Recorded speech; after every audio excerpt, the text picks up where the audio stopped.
আপোনাক ক'ত এৰি দিলে আপোনাক ক'ত এৰি দিলে নামপুঙত আচ্ছা কিমানজন আহিছিলে এৰিবলৈ দুজন কোনে কোনে অপহৰণ কৰিছিলে আপোনাক দাদা কওকচোন কোনে অপহৰণ কৰিছিলে আপোনাক দাদা আপোনাক কোনে অপহৰণ কৰিছিলে আলফাই কেইজনীয়া দল আহিছিলে আপোনাক নিবলৈ ক'ত ৰাখিছিলে আপোনাক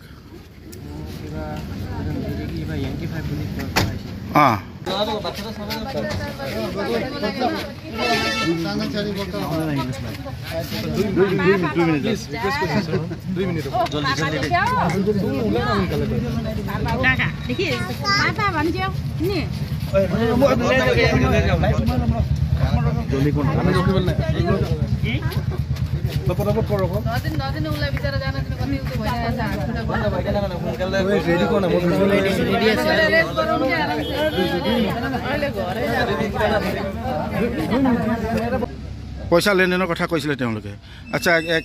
কেইজনীয়া দলে আপোনাক এৰি দিলে আহি দুজন ক'ত আহিলে আপোনাক বাৰ্মা বৰ্ডাৰতে আৰু তেওঁলোকে কি কৈছে আপোনাক কি কৈছে ঘৰলৈ পঠোৱাৰ পাছত কিবা কৰি পঠাইছে নেকি হয় হয় আচ্ছা তাত আপোনাৰ মানে কেনেকুৱা শিবিৰত ৰাখিছিলে আপোনালোকে জংঘলত ৰাখিছিলে নে মানুহৰ ঘৰত ৰাখিছিলে জংঘলত তাত ঘৰ আছিলে নেকি কেইজনীয়া থাকে তেওঁলোক 12জন কিয় তেওঁলোকে অস্ত্ৰ শস্ত্ৰ লৈ থাকে নেকি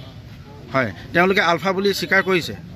আলফা বুলি কৈছে আচ্ছা কিমান টকা ডিমাণ্ড কৰিছিলে হয় তো আপোনাৰ স্বাস্থ্যটো বেয়া আছিল বুলি কোৱা শুনিছিলোঁ তাত আপোনাক ট্ৰিটমেণ্ট কেনেকুৱা কৰিলে তেওঁলোকে হয়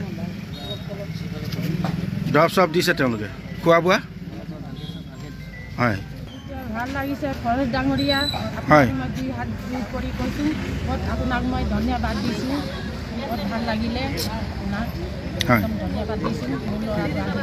পালোঁ ধন্যবাদ হয় খৰচ ডাঙৰীয়া হয় মই আশীৰ্বাদ দিছোঁ ধন্যবাদ জনাইছোঁ হয় আৰু তেখেতৰ কোন কোন আছিলে যিহেতু প্ৰকাশ বাহাদুৰ ছেত্ৰী কোন কোন আছিলে ঘৰত আপুনি মা হয় আৰু তেখেতৰ কোন আছে তাৰ হেৰি বোৱাৰী আছে হয় ল'ৰাজনী 2 মহিনা কেছে হয় মানে তেখেতে অকল উপাৰ্জন কৰে তেখেতে মানে কাম কাজ কৰি ঘৰ চলায় কাম কৰি এতিয়া নাইকিয়া মানুহ আমি হাজিৰা কৰি পঠাবই লাগিব হয়